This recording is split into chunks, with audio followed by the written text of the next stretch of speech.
செய்தியினுடைய தலைப்பு நீதிமானுக்குரிய ஆசீர்வாதத்தை பெறுவது எப்படி, நீதிமான் சிரசின் மேலே ஆசீர்வாதம் தங்கும் அப்படிங்கிற தலைப்பில் என்ன செய்கிறேன், நான் செய்தியை கொடுக்கிறேன். நீதிமான் சிரசின் மேலே ஆசீர்வாதம் தங்கும். அநேக நேரங்களிலே நம்ம ஜெப குறிப்பு முழுவதும் 99% நம்ம ஜெப குறிப்பை எதை பொறுத்து இருக்குன்னா, நம்ம தேவையை பொறுத்து தான் இருக்குது. ஆண்டவரே எனக்கு அதுக்கு இல்லை, இது இல்லை, இது வரல, இது 99% நம்ம ஜெபங்கள் நம்ம சுய தேவையை பொறுத்து தான் இருக்குது. கூடி வரும்போது வேணால் தேசத்துக்கு ஜெபம் பண்ணலாம், சபைக்கு ஜெபம் பண்ணலாம். வீட்டில் நம்ம ஜெபம் பண்ணும்போது நம்ம ஜெப குறிப்புகள் முழுவதும் நீங்கள் பார்த்தீங்கன்னா மேக்ஸிமம் 99% நம்முடைய சுய தேவைகளை வச்சு தான் இருக்குது. ஆனால் வேதம் என்ன சொல்கிறது, நீ நீதிமானால இருந்தாலே போதும், உனக்குரிய ஆசீர்வாதம் வந்துடும். உன் தனிப்பட்ட தேவைக்காக நீ நானும் போராட வேண்டாம். அதுக்கு ஒரே ஒரு குவாலிஃபிகேஷன், நீ நானும் நீதிமானாக இருக்க வேண்டும். அப்போ நம்ம எல்லாம் நீதிமான ஆயிட்டோமா, நீதிமானை நோக்கி நாம் போய் கொண்டிருக்கிறோம், பரிசுத்தவானை நோக்கி போயிருக்கோம். பட்டத்தை கொடுத்துட்டாரு கர்த்தர். நமக்கு என்ன பட்டம் கொடுத்துட்டாரு? ஃபஸ்ட்டு நீங்கள் நீதிமானுங்கிறீங்களே, என் வாழ்க்கையில் பாவம்னா இருக்கே தேவப்பிள்ளையே, அதுலேருந்து நீ போராடி அந்த நீதிமானுங்கிற அந்த தீவை நோக்கி நீ நீந்திக்கிட்டு இருக்க நீங்கள் நானும். அதனால் கர்த்தர் நமக்கு முதல்ல ஒரு பட்டத்தை கொடுத்துட்டாரு. என்ன பட்டத்தை கொடுத்துட்டார்? நீதிமான்கிற பட்டத்தை கொடுத்துட்டாரு. இப்போ நம்ம நீதியை நோக்கி பிரயாணப்பட்டு கொண்டு இருக்கிறோம். இன்றைக்கி எப்படி நீதிமான் ஆவதுன்னு சொல்லி நான் பார்க்க போகிறேன். இன்றைக்கி செய்தியினுடைய தலைப்பு என்னது?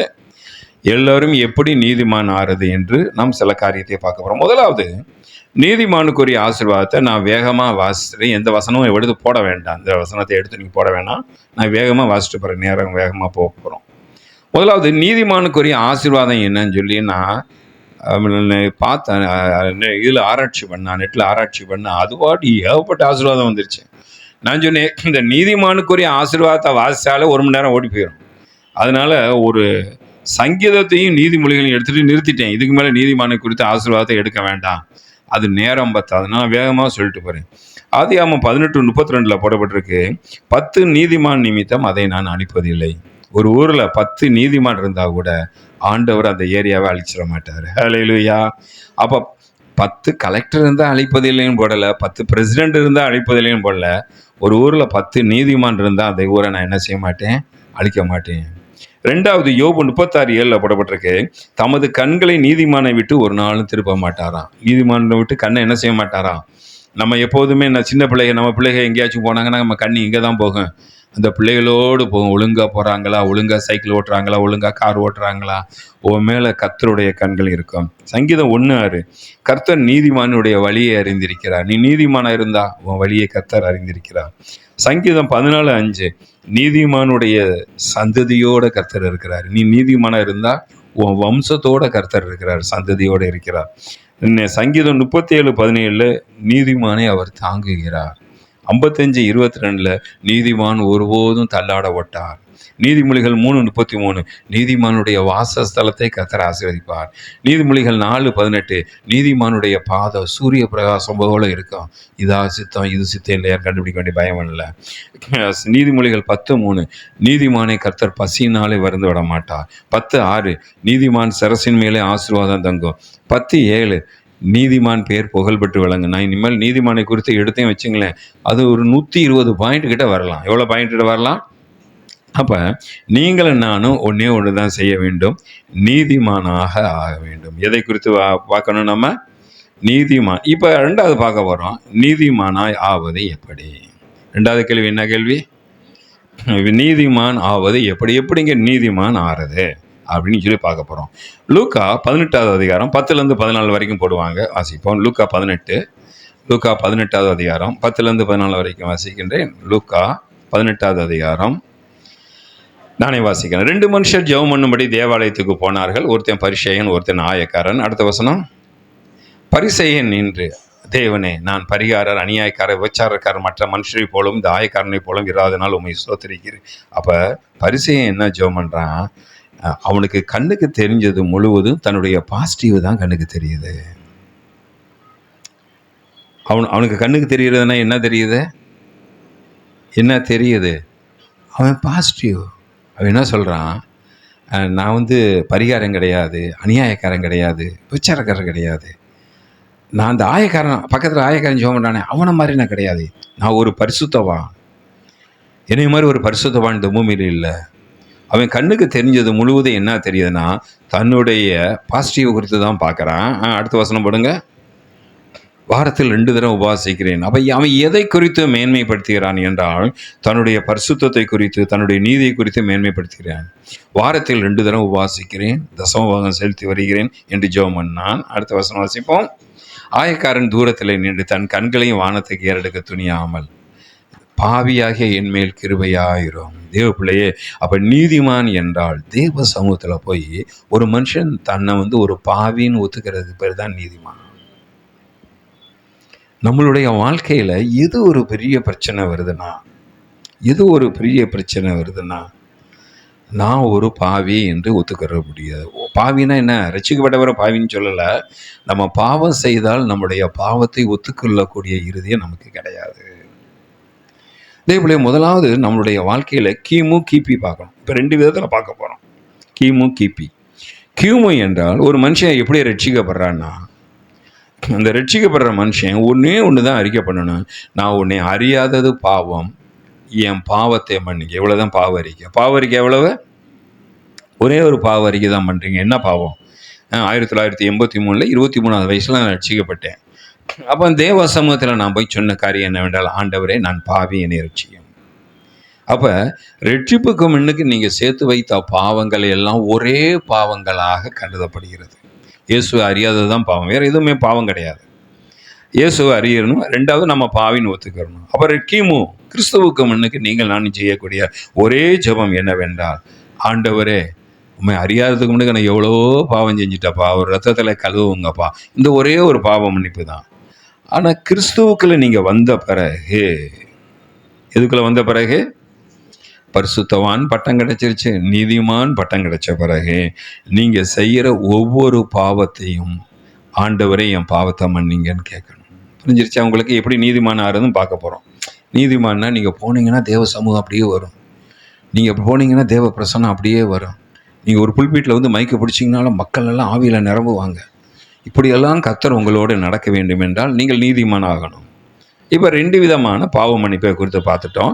முதல்ல ரட்சிக்கப்படுறதுக்கு பாவ மன்னிப்பு என்னவென்றால், மொத்தமாக நீங்கள் அதெல்லாம் கவுண்ட் பண்ண முடியுமா? ஒருத்தர் சொன்னார், நான் பாவரிக்கை பண்ணதில் ஒரு 2-3 பாவரிக்கை பண்ணலை, அதனால தான் கர்த்தர் என்னை வியாதி கொடுத்துட்டா. இல்லை, மொத்தமாக உங்கள் கடலை போல் உங்கள் பாவம் இருந்தாலும் எப்படி இந்த நெருப்பு காட்டு எரிக்குதோ அது மாதிரி மொத்தமாக எரிச்சிட்டாரு.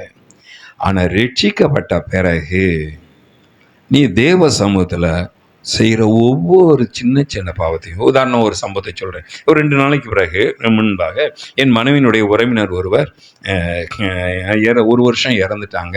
அதனால் 1 வருஷத்துக்கு கழித்து ஒரு சோத்திர கூட்டம் வச்சாங்க. அன்றைக்கி வெள்ளிக்கிழமைனால என் மிஸ்ஸஸ் போக முடியல, நீங்கள் போயிட்டு வாங்கன்னாங்க. நான் ஒவ்வொரு நாள் இரவு தூங்கும்போது ஆண்டவர்கிட்ட கேட்பேன், இன்றைக்கி உமக்கு நான் தேவ சித்தம் இன்றைக்கி என்ன செஞ்சேன், உம்மை காயப்படுத்தினது எது, உம்மை உற்சாகப்படுத்தினது எது? இந்த 2 கேள்வி கேட்டுட்டு தானே ஒவ்வொரு இரவும் தூங்குவேன். இன்றைக்கி நான் செய்த காரியத்தில் எது ஆண்டவரே உன்னை காயப்படுத்திச்சு, இன்றைக்கி செய்த காரியத்தில் எது ஆண்டவரே உன்னை உற்சாகப்படுத்திச்சு, 2 கேள்வி கேட்டு தான் தூங்க பொதுவாக. சரின்னு சொன்னோன்னே அவங்க சொன்னோன்னே நான் ட்ரெயினில் போனால் தான் கரெக்டாக இருக்குன்னு சொல்லி இங்கேருந்து கோவில்பட்டிக்கு ட்ரெயினில் போகிறேன். தேவ சமூகம் கூட இருக்குது, எல்லாம் இருக்குது. அங்கே போய் நான் செய்தியா இன்னொருத்தர் செய்தியா எதுவுமே தெரியல. ஆனாலும் அந்த வீட்டுக்கு போகும்போது தேவ சமூகத்தோடு தேவ பிரசனத்தோடு போகணுன்னு தான் நான் விரும்புகிறேன். அதனால சாப்பாடு இன்னைக்கு சாப்பிடக்கூடாது, ஃபாஸ்டிங்லேயே போயிடலாம் அப்படின்னு நினச்சா திடீர்னு வயிறு பசிக்க ஆரம்பிச்சிருச்சு. எதை தாண்டவும் விருதுநகர் வரும், பசிக்க ஆரம்பிச்சிருச்சு. அப்போ பசி எடுக்குதே, இப்போ சாப்பிட்டு தான் ஆகணும் அப்படின்னு நான் ஃபாஸ்டிங்னு பொருத்தனை பண்ணலை, கொஞ்சம் ரெஸ்ட் விடலாம் உடம்புக்குன்னு நினச்சேன். ஆனால் பசிக்க ஆரம்பிச்சிச்சு. அப்போ விருதுநகர்லாம் நல்லா சூடாக இட்லி பொங்கல் எல்லாம் ஒரு 30 ரூபாய்க்கு அப்படியே பாக்ஸில் விற்றுருந்தாங்க. இதை வாங்கி சாப்பிடலான்னு தான் பார்த்தேன். இதை எதுக்கு வாங்கி சாப்பிட்டு, கோயில்பட்டியிலன்னா டிஃபன் சூப்பராக இருக்கும் இல்லையா, அதனால் ரயில்வே ஸ்டேஷனில் இறங்கி ஒரு ஹோட்டலில் போய் சாப்பிட்லான்னு சொல்லி ரயில்வே ஸ்டேஷன்லேருந்து ஒரு ஹோட்டலில் போய் சாப்பிட்றேன். போய் உக்காந்தா அந்த ஹோட்டலில் ஒரு நார்மலான ஹோட்டல் தான், கூட்டம் அதிகமாக இருந்துச்சு. எனக்கு ஒருத்தர் சப்ளை பண்ணார், அவர் வயசான தாத்தா. அவர் சப்ளை பண்ணும்போது இட்லி கேட்டால் 6 இட்லி, வடையை கேட்டால் என்னையா ஒழுகிற வடை, எனக்கு வந்த வடை. அதுக்கடுத்து தோசை கேட்டால் அவன் தோசை போட்டு 1/2 மணி நேரம் ஆச்சா 1 மணி நேரம் ஆச்சான்னு தெரியல, ஃப்ரிட்ஜுக்குள்ளே வச்ச மாதிரி இருந்துச்சு. இவ்வளவும் போக கடைசியில் பில்லு எவ்வளோன்னு பார்த்தா 86 ரூபா. அவருக்கு டிப்ஸ் நான் கொஞ்சம் கொடுத்து கடைசியாக 90-95 ரூபாய்க்கிட்ட எல்லாம் செலவாகிட்டு வெளியே வந்தேன். இது தேவையா நமக்கு? அதுக்கு விருதுநகரில் ஒழுங்காக விற்கிற அது ஒன்று 40 ரூபாய் 30 ரூபாய்க்கு விற்கிற பொங்கலையும் இட்லியும் சாப்பிட்டுக்கலாமே. ஆனால் வயிறு வேறு அதிகமாக ஆகாரம் வந்து ஹெவி ஃபுட்டு, ஆனால் டேஸ்ட்டு போயிடுச்சு. அப்போ ஆண்டவர்கிட்ட கேட்டேன், ஆண்டவரே இன்றைக்கி நான் ஒரு தப்பு பண்ணிட்டேன், நீ அடுத்த தடவை வரும்போது இந்த மாதிரி தப்பு பண்ண மாட்டேன், என்னை மன்னிங்க. ஏன்னா அந்த ஹோட்டலில் முடிச்சுட்டு நான் வெளியே வரும்போது என் சமாதானத்தை நான் இழக்க ஆரம்பித்தேன். ஒரு 1/2 மணி நேரத்துக்கு தேவ சமாதானம் என்னை விட்டு போனதை நான் உணர்ந்தேன். அதனால ஆண்டவர்கிட்ட கேட்டேன். ஒரு சின்ன காரியம் தான், உலக காரியம் தான். ஆனாலும் சொன்னேன், ஆண்டவரே ஒரு தவறு பண்ணிட்டேன். நம்ம வாழ்க்கையில் நீ பண்ணுற தவறுகள்லாம் உனக்கு படிக்கட்டுகள். பேதுரு வந்து எப்படி அலைய படியாக மாற்றணும் அது மாதிரி நம்ம மாற்ற வேண்டும். ஆண்டவர்கிட்ட கேட்டேன், ஆண்டவரே இந்த நாளில் நான் நைட்டு தான் போய் கால்குலேட் பண்ணுவேன், எது ஆண்டவருக்கு பிரியம் எது ஆண்டவருக்கு பிரியம் இல்லைன்னு. கணக்கு பார்க்குறது எப்போ? கல்லாவை எப்போ கணக்கு பார்ப்போம்? வேலைலாம் முடிஞ்ச பிறகு கல்லாலாம் கணக்கு பார்க்கும்போது தான் நோட் பண்ணுவேன். நான் இப்போயே நோட்டில் ஏற்றிட்டேன் ஆண்டவர் அக்கௌண்ட்டில், இன்றைக்கி நான் செஞ்ச தவறு இது. தேவ பிள்ளையே, உன்னுடைய வாழ்க்கையில் ஏன் நம்ம நீதிமான ஆகலைன்னா நம்ம தப்பை நம்ம ஒத்துக்கிற மாட்டோம். முதல்ல யாரை ஒத்துக்கிற மாட்டோம்? சில வசனங்களை பார்க்க போகின்றோம். முதல்ல ஆதியாகமம் 2வது அதிகாரம் 16-17 போடுங்க. ஆதியாகமம் 2:16-17. நமக்கு நமது நெகட்டிவ் அல்ல, மற்றவர்களுடைய நெகட்டிவ் தான் கண்ணுக்கே தெரியுது. நம்ம வாழ்க்கையில் ஏன் பாவ மன்னிப்பு நம்ம கேட்க மாட்டோம்னா, நல்லா கவனிங்க, பாவ மன்னிப்புங்கிறத ரசிக்கப்படுறதுக்கு முன்னுக்கு தான் பாவ மன்னிப்பு, அதுக்கப்புறம் எனக்கு பாவ மன்னிப்பே இல்லைன்னு. 2 உங்களுக்கு தேவை. ஒன்று பாவ மன்னிப்பு, 2வது பாவத்திலிருந்து விடுதலை. நல்லா கவனிக்கிறீங்களா? உங்களுக்கு முதல்ல என்ன தேவை? பாவ மன்னிப்பு நமக்கு தேவை. நீ பெரிய அப்போஸ்தலனாக இருந்தாலும் இந்த பாவ மன்னிப்புங்கிறது தேவை, அது வேணாம் தூக்கி போட்டுறாதீங்க. அதே மாதிரி பாவத்திலிருந்து விடுதலையும் நமக்கு தேவை. நீ பாவ மன்னிப்பையே நம்பி வாழக்கூடாது, பாவத்திலேருந்து விடுதலை ஆகிட்டு நீதிமான் ஆயிடணும். புரியுதா உங்களுக்கு? சரி, டயர் பஞ்சராகி ஓட்டிட்டு போகக்கூடாது, ஒரு நல்ல டயரோட வண்டியை ஓட்டணும். இப்போ வாசிக்கிறோம். முதலாவதாக நம்ம ஏன் நீதிமான் ஆக மாட்டோம்னா, நம்ம செஞ்ச தவறு நம்ம கண்ணுக்கு தெரிகிறது இல்லை. ஆதியாகமம் 2வது அதிகாரம் 16-17 தேவனாய கர்த்தர் மனுஷனை நோக்கி, நீ சகல விருட்சத்தின் கனியையும் புசிக்கவே புசிக்கலாம், நன்மை தீமை அறியக்கூடிய விருட்சத்தின் கனியை மட்டும் புசிச்சேன்னா செத்துருவ. ஆண்டவர் ஒரே ஒரு கட்டளையை தான் போடுறாரு. இந்த கட்டளையை ஆண்டவர் யாருக்கு போட்டாருன்னா ஆதாமுக்கு போட்டாரு. இந்த கட்டளையை போடும்போது ஏவாள் உருவாக்கப்படவில்லை. ஆதாமை பார்த்து ஒரு கட்டளை போடுறாரு. சரி, ஆதியாகமம் 3வது அதிகாரம் 9-12 வரைக்கும் வாசிக்கிறோம். ஆதியாகமம் 3:9-12. ஆதியாகமம் 3க்கு போயிடுவோமா? 3 ஆதியாகமம் 3:9-12 வரையிலும். அப்பொழுது தேவனாய கர்த்தர் ஆதாமை கூப்பிட்டு, இப்போ பாவம் செஞ்சிட்டாங்க, பாவம் செஞ்சு ஆதாமை கூப்பிட்டு எங்கே இருக்கிறாய் என்றார். அதற்கு நான் தேவன் சத்தத்தை கேட்டு ஒளிந்து கொண்டேன் என்றார். அடுத்த வசனம், அப்பொழுது அவர், நீ நிர்வாணி என்று உனக்கு அறிவித்தவன் யார்? புசிக்க வேண்டாம் என்று கனியை நீ புசித்தாயோ என்றார். அடுத்த வசனம், அதற்கு ஆதாம், ஆமா ஆண்டவரே, நீ புசிக்கக்கூடாதுன்னு சொன்ன கனியை புசிச்சிட்டேன், என் பாவத்தை மன்னிச்சிருங்க. ஏன் நம்ம நீதிமான் ஆக மாட்டோம்? இந்த வசனம் அப்படியே நீ கேட்டோம்.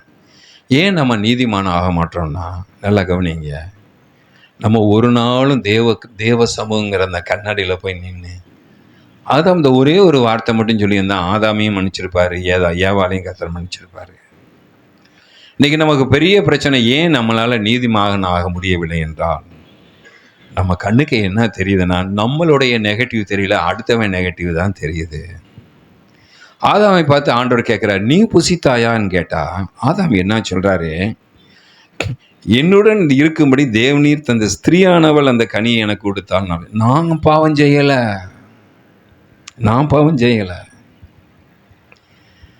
பாவ மன்னிப்பு கேட்டால் ஆண்டவர் கொடுத்துருவாரு. ஆனால் ஏன் பாவ மன்னிப்பு கேட்க முடியல? நான் நீதிமான், நான் ஒரு குறையும் செய்யலை, ஒரு சட்டத்தை நான் கரெக்டாக கடைபிடிக்கிறேன். ஆனால் நீ ஒரு பெண்ணை கொடுத்த பார்த்தியா, அவள் தான் ஏன் அந்த அட்டுழியம் செஞ்சா, அவள் தான் ஏன் அந்த கனியை புசிக்க சொன்னா, அவள் மட்டும் சொல்லாமல் இருந்துருந்தா நான் புசிச்சிருக்க மாட்டேன். ஏன் நாம் நீதியமாக நான் ஆகவில்லை என்று. இப்போ எனக்கும் மிஸ்ஸஸ் இருக்காங்க வச்சுங்களேன். ஆபிரகாம் இப்போ நல்ல ஊழியத்தில் வாஞ்சியாக இருக்கான், நல்லா ஜெபவீரன். ஆரம்ப காலத்தில் அவங்க ஸ்கூலில் படிக்கும்போது ஃப்ரெண்ட்ஸோடு அதிகமாக சுத்தக்கூடிய சுபாவமாக இருந்தது. நல்ல பையன்தான், ஆனால் ஒரு கொஞ்சம் ஃப்ரெண்ட்ஸோட நேரத்தை செலவழிக்கும். நான் என்னை மனைவியை பார்த்து சொல்லுவேன், நீ சரியில்லை, அவன் கேட்குறதெல்லாம் சில சமயத்தில் வாங்கி கொடுத்துரு, இன்னும் அவன் கண்டிப்பு போதாது, அவனுக்கு அதை அந்த நீங்கள் சரியில்லை, அவனை தான் நான் டோனவரில் சேருன்னு சொன்னேன், நீ சேர்த்திங்களா? இப்போ 2 பேருக்கும் என்ன வாக்குவாதம் வருது? நீ சரியில்லை நான் சொல்ல, நான் சரியில்லை நீ சொல்ல. இதைத்தான் நாம் இன்னைக்கு நானும் செஞ்சுக்கிட்டு இருக்கோம். ஏன் நம்ம நீதிமான் ஆறதில்லை என்றால், நம்ம என்றைக்குமே நம்ம தவிர உணர்றது கிடையாது, அடுத்தவன் தான் இந்த பிரச்சனைக்கு காரணம். அப்போ ஆதாம் என்ன சொல்கிறாரு? முதலாவது, இந்த பிரச்சனைக்கு காரணம் நான் இல்லை, நான் நீதிமான் தான்யா. அந்த குருத்தியே ஏவாளும் ஒருத்தியே, அவள் தான் அநியாயக்காரி, அவள் பண்ண திமிரு தான், அவள் பண்ண பாவம் தான். உடனே என்ன ஆகுது? 16-17 படுங்க. ஆதியாகமம் 3:16-17. ஆதியாகமம் 3வது அதிகாரம் 16வது வசனம் 17வது வசனம். அவர் ஸ்திரியை நோக்கி, இப்போ பெண்ணிட்ட வராரு, 3:16-17. ஸ்திரீயை நோக்கி, நீ கர்ப்பவதியாக இருக்கும்போது உன் வேதனையை பெருக பண்ணுவேன். இப்போ ஸ்திரீட்ட வந்து கேட்குறாரு. கேட்கும்போது அந்த ஸ்திரீ என்ன சொல்கிறான்னா, நான் பாவம் செய்யலை, அந்த பாம்பு தான் என்னை சாப்பிட சொல்லிச்சு. நான் அடிக்கடி ஒரு கதையை சொல்லுவேன். ஒரு கல்யாண வீட்டில் ஒரு கல்யாண சாப்பாடு செய்யும்போது அந்த கல்யாண வீட்டில் சாப்பிட்டவங்கெல்லாம் இறந்துட்டாங்க, மாப்பிள்ளையை தவிர. ஒரு கற்பனை கதை. போலீஸ் வந்து கேட்குது, உன் கல்யாண வீட்டில் எல்லாரும் இறந்துட்டாங்களே, உன்னை நான் அரெஸ்ட் பண்ண போகிறேங்கும்போது அந்த மாப்பிள்ளை சொல்கிறாரு, நான் இதுக்கு காரணம் கிடையாது, எங்களுக்கு வந்த இந்த தயிர்காரி கொண்டு வந்த தயிரில் தான் விஷம் இருந்துச்சு, அதனால தயிர்காரி தான் தவறு செய்தவன். தயிர்காரியை கூப்பிட்டு கேட்குறாங்க, ஏன் நீ பாவம், நீ கொடுத்த தயிரில் தான் விஷம் இருக்குங்கிறாங்க, உன்னையும் நாங்கள் ஜெயிலில் போட போகிறோம், உனக்கு மரண தண்டனை கொடுக்க போகிறோம். அந்த மாதிரி சொல்லிச்சான். நான் பாவம் செய்யலை, அப்புறம் யார் செஞ்சான்? நான் தயிர் சட்டியை தூக்கிட்டு வரும்போது ஒரு கழுகு வந்து ஒரு பாம்பை தூக்கிட்டு போச்சு, அந்த பாம்பு ஒரு விஷத்தை கக்கிச்சு, அது என் தயிரில் விழுந்துருச்சு, அதனால இந்த இந்த சாவுக்கு காரணம் நான் இல்லை, இந்த பாம்பு. உடனே பாம்பை பார்த்து கேட்டாங்களாம், ஓன்ட்டு வந்து தானே விஷம் தயிருக்குள்ளே போச்சு, நீ தானே குற்றவாளி? பாம்பு சொல்லிச்சா, நான் குற்றவாளி இல்லை, நான் பாட்டுக்கு என் வேலைன்னு உண்டுன்னு விவசாயம் பண்ணி விவசாய நிலத்தில் உருந்துக்கிட்டு இருந்தேன், இந்த பாலா போகிற கழுகு தான் என்னை பிடிச்சி தூக்கிட்டு வந்ததும் பரவாயில்லையே, நேரம் அந்த தயிர் சட்டிக்கு நேரம் என்னை தூக்கிட்டு வந்துருச்சு, கழுகு தான் கோளாறு. கழுகை பார்த்து கேட்டாங்களாம், எல்லாரும் உன்னையே தான் குற்றவாளி என்று சொல்கிறாங்க, கழுகு நீ தான் குற்றவாளி, உன்னையே தான் மரண தண்டனை கொடுக்க போகிறேன். கழுகு சொல்லிச்சா, நான் குற்றவாளி இல்லை, என் ஜென்ம சுபாவமே பாம்பை தூக்கிட்டு போகிறது தான். அந்த தயிர்காரி அந்த தயிர் சட்டி மேலே ஒரு தட்டை வச்சு மூடி இருந்தாலும் இந்த பிரச்சனை வந்திருக்குமா? உலகமே என்ன சொல்லியிருக்கு தெரியுமா? எல்லாரையும் குறை சொல்லி இருக்கக்கூடிய தன்னை தவற ஒத்துக்கிறதே இல்லை. ஏன் நம்மளுடைய வாழ்க்கையில் நம்ம நீதிமான் ஆறது இல்லைன்னா, இங்கே ஆண்டவர் முதல்ல ஆதாமை திட்டுறாரு, அடுத்து ஏவாளை பார்த்து சொல்கிறாரு, உனக்கு உன் வாழ்க்கையில் பிரச்சனை இருக்கும், உன் பிள்ளை பெறும்போது உனக்கு பனிஷ்மெண்ட் என்ன செய்கிறாரு? கொடுக்குறாரு. ரெண்டாவது யாத்திராகமம் 32. முதல்ல ஒரு காரியத்தை நம்ம பார்க்குறோம், நம்ம ஏன் தேவ சமூகத்தில் நீதிமான் ஆறது இல்லை என்றால், நான் செய்த தவறு என் கண்ணுக்கு தெரியாது, என்னை சுற்றி இருக்கிறவர்களுடைய தவறு தான் என் கண்ணுக்கு தெரியும். அது பிசாசினுடைய டெக்னிக். ரெண்டாவது யாத்திராகமம் 32வது அதிகாரம் 1-4 வரைக்கும் வாசிக்க போகிறேன். யாத்திராகமம் 32:1. மோசே மலையிலேருந்து இறங்கி, இப்போ மோசே மலைக்கு போயிட்டார், சீனா மலைக்கு போயிட்டார். சீனா மலைக்கு போனால் அந்த மலை வந்து எப்படி இன்றைக்கி கலிஃபோர்னியா எரியுதோ அது மாதிரி அந்த மலை தீப்பிடிச்சி எரியுது. கலிஃபோர்னியா எரியுது பார்த்தீங்களா? இது மாதிரி தான் எது எரிஞ்சிச்சு? அந்த சீனா மலை எரிஞ்சிச்சு. அப்போ அந்த கலிஃபோர்னியாவில் எரியக்கூடிய நெருப்பில் எவனாச்சும் தப்பிக்க முடியுமா? அது தேவனுடைய நெருப்பு. நான் கூட நினச்சேன், ஆண்டவரே, இந்த நெருப்பு தேவனுடைய நெருப்பாக மாறி அந்த கட்டணங்கள்லாம் காணப்பட்டு மக்கள்லாம் உயிரோடு இருந்த ஒரு பெரிய சாட்சியாக இருக்குமேனு. இதே போல அந்த சீனாய் மலையில் இன்னைக்கு அமெரிக்காவில் இறங்கின அதே நெருப்பு தான் இந்த சீனாய் மலையில் இறங்குச்சு. இறங்குனோடனே கீழே இருக்கிற ஜனங்கள்லாம் சொல்லிட்டாங்க, இனிமேல மோசையை நம்பி பிரயோஜனம், அப்படி கொழுந்து விட்டு எரியுது, இந்த நெருப்புக்குள்ளே மோசை உள்ளே இருக்காருங்கிறீங்க. அவன் சொல்கிறாரு, இது தேவனுடைய நெருப்பு சீனாய் மலை மேலே இறங்கிச்சு. இறங்குறனால இப்போ அவர் வரலன்னா இப்போ முடிவு கட்டிட்டாங்க. ஆரோன் இடத்துல கூட்டம் கூடி, ஆரோன் தான் அடுத்த லீடர்ஷிப், மோசைக்கு அடுத்த லீடர்ஷிப் ஆரோன் இடத்துல கூட்டம் கூடி, எகிப்திலிருந்து எங்களை அழைத்து கொண்டு வந்த அந்த மோசைக்கு என்ன சம்பவித்ததோ அறியும், அதனால நீர் எழுந்து எங்களுக்கு முன் செல்லும் தெய்வங்களை எங்களுக்காக உண்டு பண்ணும் என்றார்கள். அடுத்த வசனம் போடுவோம். அதற்கு ஆரோன், உங்கள் மனைவிகள் குமாரத்தினுடைய காதுகளில் இருக்கிற பொன்னணிகளை கலட்டி என்னிடத்துல கொண்டு வாங்க. இப்போ ஆரோன் என்ன செஞ்சிருக்கணும்? அவங்கள தடை பண்ணியிருக்கணும். தடை பண்ணாமல் வந்த எல்லாரையும் பார்த்து என்ன சொல்கிறான்? உங்கள் காதில் கழுத்தில் இருக்கிற நகையெல்லாம் கொண்டு வந்து என்கிட்ட கொடுங்க. அடுத்த வசனம், ஜனங்கள் எல்லாரும் தங்கள் காதுகள் இருந்த பொன்னுநிலையை கலட்டி ஆரோன் இடத்துல, இப்போ எல்லாரும் தங்க நகையை கொண்டு வந்துட்டாங்க. இப்போ ஆரோனும் பார்க்குறாரு, ஆமாம் மோசே போனார், மழை தீப்பிடிச்சு எரியுது, என்ன ஆச்சோ ஏதாச்சோ தெரியல, இந்த ஜனங்களை விட மாட்டாங்கன்னு சொல்லி தங்கத்தை எல்லாம் வாங்கிட்டாரு. 4வது வசனம் போடுவோம். அவர்கள் கையில் இருந்து அவன் அந்த பொண்ணை வாங்கி சிற்ப கருவியினால் கருபிடித்து, அந்த கண்ணுக்குட்டிக்கு தேவையான சிற்பம் என்ன செய்யறதுக்கு? அந்த பொன் கன்று குட்டி செய்ய தேவையான ஒரு அச்சு, இந்த அச்சு வெள்ளம் தயாரிக்கிறாங்க பார்த்தீங்களா, அது பேரே என்ன வெள்ளம்? அச்சு வெள்ளம். அது வெள்ளத்தை காய்ச்சி ஊற்றிடுவாங்க. ஊற்றினோன்னா அந்த அச்சுக்கு தகுந்த மாதிரி அது உருண்டையாவோ, என்ன அச்சு வச்சுருக்காங்களோ, நான் ரிஷிகபிரதாமனுக்கு போய் பிள்ளையார்னா போய் வாங்கிட்டு வருவேன். அந்த பிள்ளையாரை வந்து அச்சில் போட்டு தான் எடுப்பாங்க. அந்த பிள்ளையாருடைய உருவத்தை போட்டு உருவாக்க மாட்டாங்க. ஏற்கனவே அச்சு இருக்கு, அதில் களிமண் அப்படி அப்பி எடுத்தாங்கன்னா அந்த உருவம் கிடச்சிடும். அது மாதிரி எல்லாம் பிளான் பண்ணி நடக்குது. இங்கே என்ன பிளான் பண்ணி நடக்குது? எல்லாத்துலேயும் தங்கத்தை ஊற்றி அச்சு வார்த்து நல்லா ஆசாரி வேலை செஞ்ச மாதிரி சூப்பரான கண்ணுக்குட்டியை தயாரிக்கிறாரு ஆரோன்னு. வார்ப்பித்தான், இஸ்ரவேலே உங்களை எகிப்திலிருந்து அழைத்து கொண்டு வந்த உங்கள் தெய்வங்கள் இவைகளே என்றார்கள். உடனே எல்லாரும் அதை ஒர்ஷிப் பண்ண ஆரம்பிக்கிறாங்க. இப்போ 19 25 வரைக்கும் வாசிப்போம். 19 25 வரைக்கும் வாசிப்போம். யாத்ராமம் 32 19 அவர்கள் பாளையத்துக்கு சமீபத்து கண்டுக்குட்டியும் இப்போ மோசே இறங்கி வராரு. இறங்கி வரும்போது ஒரே ஆட்டம் பாட்டம் கொண்டாட்டமாக இருக்கு. மோசைக்கு ஒன்றும் புரியல. ஆண்டவர்கிட்ட கேட்டார், என்ன ஆண்டவரே இது யுத்த சதம்? இல்லை இது அவன் செய்கிற அட்டூழியம், போய் பாரு உனக்கு தெரியும்னாரு.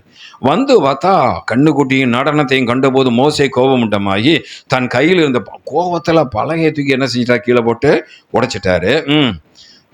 அவர்கள் உண்டு பண்ணின கன்றுக்குட்டியை எடுத்து அதையும் கண்ணுக்குட்டியும் எடுத்து அக்னியில் சுட்டெரித்து பொடி அரைத்து தண்ணீர் மேல் தூவி இஸ்ரேல் குடிக்கும்படி செய்தார். அடுத்த வசனம், மோசே ஆரோனை நோக்கி, இப்போதான் ஆரோனை பார்த்து மோசே கேட்குறாரு, நீ இந்த ஜனங்கள் மேலே இந்த பெரும் பாதகத்தை சுமத்துகிறதுக்கு இவர்கள் உனக்கு என்ன செஞ்சாங்க? நான் தானே உன்ட்ட லீடர்ஷிப் கொடுத்துருந்தேன். ஆரோன், நீ ஒழுங்காக லீடர்ஷிப் நீ எடுத்திருக்கணும் இல்லையா?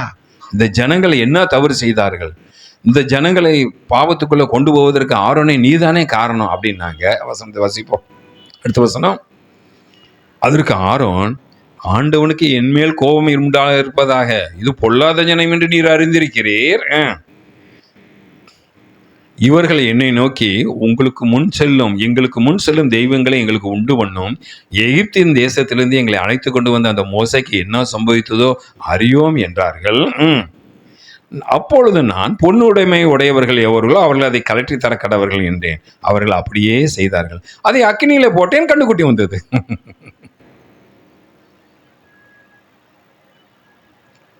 தேவ பிள்ளையே, நீங்க அநேக நேரங்களில் ஆண்டவர் நம்மளை அப்போஸ்தலன், தீர்க்கதரிசி, சுவிசேஷகன், மேய்ப்பர்கள், போதர்கள், இந்த பட்டத்தெல்லாம் விரும்புகிறோம். உங்களுக்கு தெரியுமா, விசுவாசியா இருந்து நீதிமானா இருக்கலாம், ஊழியக்காரனா இருந்து அநீதிமானா இருக்கலாம். அப்போ ஊழியக்காரனுக்கு அற்புதம் அடையாளம்னா நடக்குதே.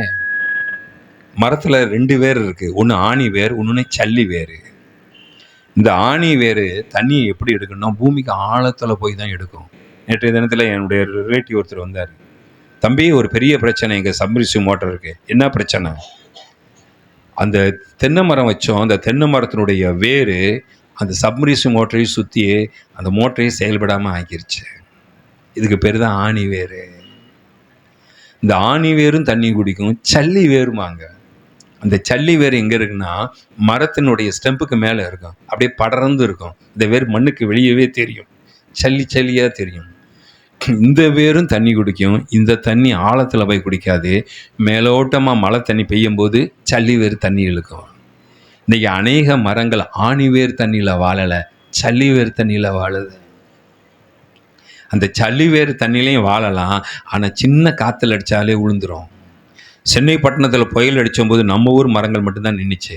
ஆலமரம், வேப்ப மரம், புளிய மரத்தை அசைக்க முடியல. ஃபாரின் தேசத்துலேருந்து வந்த மரங்கள் எல்லாம் கீழே விழுந்துருச்சு. ஏன்னா அது சல்லி வேரை நம்பி வாழுது. நீங்கள் நானும் எந்த வேரை நம்பி வாழ்கிறோன்னா ஆணி வேரை நம்பி வாழ்கிறோம். எந்த வேரை நம்பி வாழ்கிறோம்? ஆணி வேர். அப்போ இந்த இடத்துல வாசிக்கிறோம். அப்போ இன்னைக்கு நம்ம எதை குறித்து பார்க்குறோம் என்றால் நீதிமான். நீங்கள் சொல்லுங்கள், நான் ஒரு நீதிமான், நான் ஒரு நீதிமான். தேவனுடைய நீ கர்த்தர் உன்னையினே ஒரு நீதிமானை அழைச்சிருக்கிறாரு. அந்த நீதிமான் ஆகிறது எப்படிங்கிற வழியை நான் பார்த்துருக்கோம். நானும் நீதிமான் ஆகாதபடிக்கு இயேசு கிறிஸ்து ரத்தம் நம்ம பக்கத்தில் இருக்கு. நீ எப்பெல்லாம் தவறு செய்கிறீரோ, எப்போயோ பாவம் செய்கிறீரோ, அப்போ இயேசுவே உங்கள் ரத்தத்தில் கழுவி நீ சுத்திகரிச்சிருவாரு. ஆனால் அந்த உணர்வை கொடுக்காத அளவுக்கு சாத்தான் நம்மளுடைய ஆவியை, அதான் திமோத்திக்கு பவுல் சொல்லுவார், மனசாட்சியை சூடு வச்சிடாத. தேவ பிள்ளையே, நம்ம மனசாட்சி நம்மளோடு பேசுகிற மனசாட்சியாக இருக்கணும். தேவ பிள்ளையே, மனசாட்சி நம்மளோடு பேசுகிற மனசாட்சியாக இருக்கணும். நீ தவறு பண்ணும்போது இந்த மனசாட்சி உன்னை சூடுபடுத்த உன்னை சொல்லும். அதை சொல்ல விடாமல் சூடுபடுத்திடாத. மனசாட்சியும் வேத வசனமும் சேர்ந்து தான் உன் வாழ்க்கை. இன்னைக்கு ஆண்டவர் சொல்கிறாரு, நீதிமானுக்கு ஆவிக்குரிய ஆசீர்வாதம் உண்டு, பூமிக்குரிய ஆசீர்வாதம் உண்டு, வருகையின் எல்லா ஆசீர்வாதமும் உனக்கு உண்டு. நீதிமான் வீட்டில் பொக்கிஷங்கள் உண்டு. நீதிமான் வீட்டில் என்ன உண்டு? நான் பொருளாதாரத்தை குறித்து நான் பேசுகிறவன் தான். பொக்கிஷமே உன் வீட்டில் இருக்குது. வைரம் வைடூரியமோட வச்சுக்கப்போ, இதோட தந்துடுவார். ஆனால் நீதிமானாக தான் கஷ்டம். ஏன் நம்மளுடைய வாழ்க்கையில் நீதிமான ஆக முடியவில்லை என்றால், நம்மளுடைய எண்ணங்கள் முழுவதும் என்ன இருக்குன்னா, நம்ம பாவம் செய்யலை. இங்கே ஆரோனை குறித்து வாசிக்கிறோம். இந்த அதான் நான் திருப்பி சொல்கிறேன், உங்கள் கையில் 2 இருக்கணும். ஒன்று பாவ மன்னிப்பு இருக்கணும், ஒன்று பாவத்திலேருந்து விடுதலை இருக்கணும். பாவ மன்னிப்புலேயே ரொம்ப நாள் வாழாதீங்க, உங்கள் டயத்தை வேஸ்ட் பண்ணிடும். பாவத்திலிருந்து விடுதலை ஆயிருங்க. ஆனாலும் சில பாவங்களை மேற்கொள்வதற்கு தேவ கிருபை வேணும். சுய பலத்தில் யாரும் பாவத்திலிருந்து வர முடியாது. நல்லா கவனிங்க. பாஸ்டர், நான் ரட்சிக்கப்பட்டு அந்நிய பாஷை பேசி ஆவியில நிரம்பி இருக்கேன், எனக்கு போயா இந்த பிரசங்கம்? நமக்கு தான் இந்த பிரசங்கம். யூதாஸ் காரியத்துக்கு கடைசி வரைக்கும் இந்த பிரசங்கம் தேவை. இயேசு கிறிஸ்துவுடைய ரத்தத்தில் நீ கழுவப்பட்டுக்கிட்டே இருக்கணும் தேவ பிள்ளைய. இந்த பூமியில் உலகத்துக்கு எப்படி இருக்குன்னு தெரியல. நான் சொன்னேன், 25வது வருஷம் உலகத்துக்கு எப்படி இருக்குமோ தெரியாது. வருஷம் கூட கூட உலகத்துக்கு ஆபத்து தான். ஆனால் நீதிமானை கர்த்தர் வேலி அடைத்து பாதுகாக்கிறாரு. ஹல்லேலூயா. நீதிமானுக்கு ஒரு கேடும் வராது. அப்போ நம்மளுடைய நோக்கம், அப்போ ஆரோனை பார்த்து கேட்குறாரு, டேய் 3000 பேர் செத்து போகிறாங்க. நல்லா கவனிங்க. ஆரோனுடைய தவறு நிமித்தம் எத்தனை பேர் சாகிறான்? 3000 பேர் அடிச்சு கொள்றான். லேவி கோத்திரம் என் பக்கம் இருக்கிறவன் யாரா வாடாங்கிறான். லேவி கோத்திரம் ஃபுல்லாக வராங்க. அதுலேயும் யாருக்கு உள்ளே வந்துக்கிறார்? ஆரோன் வந்துக்கிறார். நல்ல பிள்ளை மாதிரி. யார் பக்கம் வந்துக்கிறாரு? மோசே பக்கம் வந்துக்கிறாரு. லேவி கோத்திரம் யார்? என் பக்கம் நிற்கிறவர்கள் யாருன்னு கேட்குறாரு மோசே. லேவி கோத்திரம் மட்டும் வருது. அதுலேயும் ஆரோன் நல்ல பிள்ளை மாதிரி வந்து நிற்கிறாரு. போட்டு தள்ளுறாங்கிறாரு. அதில் 3000 பேர் அவுட்டு. தேவ பிள்ளையே, ஆரோன் கடைசி வரைக்கும் ஒத்துக்கிறல. கண்ணுக்குட்டி அவர் என்ன சொல்கிறார் ஸ்டேட்மெண்ட்டு? அதை நான் அக்கினியில் போட்டேன். அதுலேருந்து என்ன வந்துருச்சான்? அக்னியில் போட்டால் கண்ணுக்குட்டி வருமா? நெருப்பாக அக்னியில் போட்டால் கன்னிக்குட்டை வருமா? வராது தேவப்பிள்ளையே. நீங்கள் அடுத்த வசனம் வாசிங்க. 25 வசனம் போடுங்க சீக்கிரமாக. ஜனங்கள் தங்கள் பயிருக்குள் ஆரோன் அவர்களை நிர்வாணமாக்கியிருந்தான். அவர் நிர்மாணமாக்கியது மோசை கண்டு. தேவப்பிள்ளையே, 2வது ஒரு காரியத்தை குறித்து வாசிக்கிறோம். முதல் காரியம் என்னவென்றால், நாம் ஏன் நீதிமான் ஆக்கப்படுகிறது இல்லை? உலகத்தை நீ திருத்த முடியாது. உலகத்தை நீங்கள் நானும் திருத்த முடியாது. இன்றைக்கும் ஃப்ராடு நடந்துக்கிட்டு தான் இருக்குது. பேப்பர் நியூஸு, டிவி நியூஸில் பார்த்தீங்கன்னா அப்படியே 10,000 சொல்கிறான். ஃபாரின்லேருந்து 10,000த்துக்கு எனக்கு பொருள் அனுப்பு, அடுத்து 10,000 அனுப்புகிறேன். உடனே 10,000 வருது. அடுத்த முகத்தையே பார்க்கல. அடுத்து 50,000த்துக்கு பொருள் அனுப்பு, அடுத்த செகண்ட் 50,000த்துக்கு டிடி செக் வருது. 3வது தடவை சொல்கிறான் 5 லட்சத்துக்கு பொருள் அனுப்பு. அவன் சொல்கிறான் 10,000த்துக்கு அனுப்புனா ஒழுங்காக அனுப்பிட்டான், 50,000த்துக்கு அனுப்புனா ஒழுங்காக அனுப்பிட்டான். இப்போ 5 லட்சத்துக்கு அனுப்புனா ஆள் எஸ்கே. என்னங்க ஃபோன் சுவிட்ச் ஆஃப். உடனே போலீஸில் போய் சொல்கிறேன், ஐயோ என் பொருளை நான் அனுப்புனேன், 10,000த்துக்கு அனுப்புனேன், ஒழுங்காக கொடுத்துட்டான். நம்ம நினைக்கிறோம் கொஞ்சத்தில் உண்மையும் அணையத்தில் உண்மையாக இருப்பான்னு நினச்சி நான் அனுப்பிட்டேன். 50,000த்துக்கு அனுப்புனேன். உலகம் பொல்லாதது. உலகத்தை நீ ஆண்டவரே சொல்லிட்டாரு, அக்கிரமம் செய்யறவன் அக்கிரமம் செய்யட்டுன்ட்டாரு. உன்னை நீ பாதுகாத்துக்கொள். சரி, இப்போ முதல் பாயிண்ட்டுக்கு நான் வரேன். 2வது பாயிண்ட்டுக்கு வரல, முதல் பாயிண்ட்டுக்கு தான் வந்துட்டுருக்கேன். இன்னும் நான் எவ்வளோ ஸ்பீடாக போகிறதுன்னு தெரியல. முதலாவது நம்ம ஏன் நீதிமானம் ஆக்க மாட்டோம்னா, ஆரோனும் பாவம் மன்னிப்பே கேட்கல. ஆரோன் என்ன சொன்னான்? ஒருவேளை அவர்கள் முறுமுறுத்ததை நிமித்தம் ஆரோன் செஞ்சுருக்கலாம். ஆரோன் விருப்பப்பட்டு செய்யலை. ஆனாலும் ஆரோன் நான் கருவில் செஞ்சேங்கிற வார்த்தையை ஒத்துக்கிறவே இல்லை. தேவப்பிள்ளையே, அதனுடைய வேதனை நம்ம அறிவிக்கணும். அடுத்து 1 சாமுவேல் 10வது அதிகாரம் 8வது வசனத்தை நான் வாசிக்க போது, 1 சாமுவேல் 10:8. 1 சாமுவேல் 10வது அதிகாரம் 8வது வசனமும், அடுத்து 13வது அதிகாரம் 8லேருந்து 14 வரைக்கும் வாசிக்கிறோம். 1:10:8. இப்போ சாமுவேல் சவுலை பார்த்து சொல்கிறாரு. என்ன சொல்கிறாருன்னா, நீ ராஜாவாயிட்ட, இப்போது நீ கில்காலில் எனக்காக காத்துரு. நான் வர்றதுக்கு ஒரு 7 நாள் ஆகும். நல்லா கவனிங்க. நான் வர்றதுக்கு எத்தனை நாள் ஆகும்? 7 நாள் ஆகும். நீ கில்காலில் காத்துரு. நான் வந்த பிறகு நான் தான் பலி செலுத்துவேன் அப்படின்னு சொல்ல. அதுதான் வாசிக்கிறோம். எனக்கு முன்னே கில்காலுக்கு இறங்கிப்போ, சர்வாங்க தகன பலியும் சமாதான பலியும் செலுத்தும்படிக்கு நான் உன்னிடத்துல வருவேன். நான் உன்னிடத்துல நீ செய்ய வேண்டியதை உனக்கு அறிவிக்க மாட்டேன். இவர் எதை மட்டும் பிடிச்சிக்கிட்டாரு? இந்த 7 நாளை மட்டும் பிடிச்சிக்கிட்டாரு. எதை மட்டும் பிடிச்சிக்கிட்டாரு? அழுத்த இதுக்கு மட்டும் கொடுத்துட்டாரு. இந்த 7 நாளை பிடிச்சிக்கிட்டாரே ஒழிய மின்னுக்கு இருக்கிற பாயிண்டெல்லாம் விட்டுட்டு, இப்போ 13வது அதிகாரம் 8லேருந்து 14 வரைக்கும் வாசிப்போம். இப்போ 13வது அதிகாரம் 1 சாமுவேல் 13 8லேருந்து வாசிக்கும். 8லேருந்து 14 வரையிலும் 1 சாமுவேல் 13. அதற்கு தனக்கு சாமுவேல் குறித்த காலத்தினுடைய 7 நாள் காத்திருந்தான். இப்போ சவுல் சொல்கிறான், 7 நாள் காத்திருக்க சொன்னார். ஆனால் அதுக்கு முன்னுக்கு கண்டிஷன் போடுறாரு. நான் தான் வருவேன், நான் தான் சர்வாங்க பகனி செலுத்துவேன், நான் தான் தகன பலியை செலுத்துவேன், இவ்வளவு நான் தான் செய்வேன்னு சொல்கிறாரு. அதனை விட்டுட்டாரு. 7 நாள் தான் காத்திருந்தார், வரல. அவனுக்கு ஜனங்கள் அவனை விட்டு செதறி போனார்கள். அடுத்த வசனம் போடுவோம். அப்பொழுது சவுல் சர்வாங்க தகன பலியும் சமாதான பலியும் என்னிடத்தில் கொண்டு வாருங்கன்னு சொல்லி சர்வாங்க தகன பலியை செலுத்தினான். அடுத்த வசனம், சர்வாங்க தகன பலியிட்டு முடிக்கிற போது சாமுவேல் வந்தார். சவுல் அவனை சந்தித்து அவனுக்கு வணக்கம் செலுத்தி எதிர்கொண்டு போனான். நீ செய்தது என்ன என்று சாமுவேல் கேட்டு சொல். ஜனங்கள் என்னை விட்டு செதறி போறதையும் நீ குறித்த நாள் திட்டத்தில் நீ வராததையும் அவரை தான் குறை சொல்றாரு. நீ வரலையா? கணவன் மனைவிக்குள்ள பிரச்சனை, பெற்றோர் பிள்ளைகள் உள்ள பிரச்சனை என்ன தெரியுமா? நீ வரலையா? நானா தப்பு பண்ணேன்? நான் தப்பு பண்ணல, நீ தான் தப்பு பண்ண. என்ன தப்பு பண்ண? நீ தான் 7 நாள் சொன்னீங்கல்ல குறித்த நாள. ஏன் நாம் நீதிமானாக்கப்படவில்லை என்றால், தேவ சமூகத்தில் போய் நான் தப்பு பண்ணேன்னு நம்மளை சொல்ல முடியல. நான் ரட்சிக்கப்பட்டவர்களுக்கு கொடுக்குறேன் செய்தி, ரட்சிக்கப்படாத ஆத்மாவை குறித்து அல்ல. பசங்க நீங்கள் என்னையும் சேர்த்து தான், என்னையும் சேர்த்து தான் சொல்கிறேன். எனக்கும் மிஸ்ஸஸ்க்கும் ஒரு வேலை ஏதாச்சும் ஒரு ஆர்குமெண்ட் ஆச்சுன்னா நான் ஏன் தப்பை ஒத்துக்கிறவே மாட்டேன். சில சமயத்தில் இங்கே சண்டை, உங்கள் தப்பை நீங்கள் ஒத்துக்கிறவே மாட்டீங்களே. நம்மளால் முடியல. ஏன்னா நம்ம ரத்தமும் மாமிசம் நமக்கு ஓடிட்டு இருக்கு. ஆதாம் வம்சம். நம்ம யார் வம்சம்? யார் வம்சம்? நம்ம குறை இல்லை, நம்மளை பெற்றவன், நம்மளை படைத்தவர் நல்லவர் தான். அதுக்கப்புறம் நம்ம தலைமுறையே அப்படிப்பட்ட தலைமுறை தான். இதே போல இங்கே கேட்குறேன், செதிரி அப்போ நீ தான் குற்றவாளி. என்ன குற்றவாளி? நீ 7 நாளில் வரேன்னில்ல, நீ ஏன் வரல? நான் வர்றதுக்கு கொஞ்சம் நேரம் லேட்டான, அதுக்கே அவசரப்பட்டேன். ஜனங்கள்லாம் செதறி போகிறாங்க, இந்த ஜனங்கள்லாம் கலெக்ட் பண்ண வேணாமா? வாசிப்போம் 14 வரைக்கும். பெலிஸ்தர் எனக்கு விரோதமாய் வந்து விடுவார்கள் என்றும், இந்த ஜனங்கள் போயிட்டாங்கன்னா பெலிஸ்தர் வந்தானா யுத்தத்தில் தோற்றுருவேன். இன்னும் கர்த்தருடைய சமூகத்தை நோக்கி விண்ணப்பம் பண்ண வேண்டும் துணிந்து சர்வாங்க தகனபலி செலுத்தினேன். அடுத்த வசனம். அடுத்த சாமுவேல் சவுலை பார்த்து, புத்தீனமாய் செய்தே, உம்முடைய தேவனாய கர்த்தர் உமக்கு விதித்த கட்டளை கை கொள்ளாமல் போனீர். இஸ்ரவேல் மேல் உம்முடைய ராஜ்யபாரத்தை என்றும் ஸ்திரப்படுத்துவா. அடுத்த வசனம், இப்பொழுதே உம்முடைய ராஜ்யபாரம் நிலை நிற்காது. கர்த்தர் தம்முடைய இருதயத்துக்கு ஏற்ற ஒரு மனுஷன். அவ்வளோதான், ராஜ்யபாரமே போயிருச்சு. அவன் மட்டும் மன்னிப்பு கேட்டிருந்தானா ராஜ்யபாரம் போயிருக்காது. நம்ம ஆண்டவர் மன்னிக்கிறதுக்கு தயவு உள்ளவர். தம்முடைய இருதயத்துக்கு ஏற்ற ஒரு மனுஷனை, அப்போ தாவீது பிறக்கவே இல்லை. இந்த கண்டிஷன் போடும்போது தாவீது இந்த பூமியிலே பிறக்கவே இல்லை. நான் சொல்கிறேன், நீ நான் பிறக்குவதற்கு முன்னுக்கே உன்னை என்னை எப்படி ஆசீர்வதிக்கணும்னு தேவனுக்கு தெரியும். போட்டிருக்கான், ஏற்ற துணை தமக்கு தேடி அவனை கர்த்தர் தம்முடைய ஜனத்தின் மேல் தலைவனாக இருக்க கட்டளையிட்டா. கர்த்தர் உமக்கு விதித்த கட்டளை நீ கைக்குள்ளவில்லை என்று சொன்னான். அப்போ இந்த இடத்துலையும் பார்க்குறோம், சவுலை குறித்து பார்க்குறோம். ஒரு 3 இடத்துல நம்ம பார்த்துட்டோம். என்ன பார்த்துட்டோம்னு சொல்லி, தான் செஞ்ச தப்பை ஒத்துக்கிற மாட்டாங்க, அடுத்தவங்க தான் தப்பு பண்ணுவாங்க. யார் தான் தப்பு பண்ணுவோம்? அப்படிப்பட்ட எண்ணம் உடையவர்களாக நாம் இருப்போம் என்றால் ஒரு நாளும் பாவ மன்னிப்பு கேட்க மாட்டோம். அவர் ரத்தம் ஆயத்தமாக இருக்கு.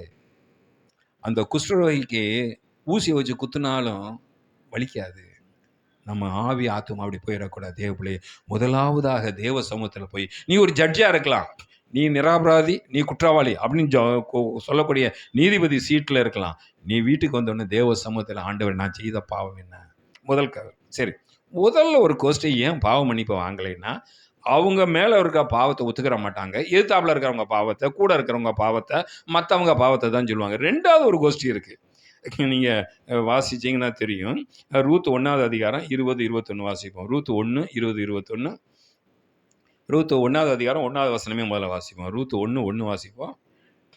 ரூத் 1:20 வாசிப்போமா? 1:1. நியாயபதிகள் நியாயம் விசாரித்து வரும் காலையில் தேசத்திலே பஞ்சம் உண்டாயிற்று. அப்பொழுது பெத்லெகேம் ஊரானாகிய ஒரு மனுஷன் தன் மனைவியோடும் 2 குமாரரோடும் மோவாப் தேசத்தில். அப்போ பஞ்சம். எங்கே பஞ்சம்?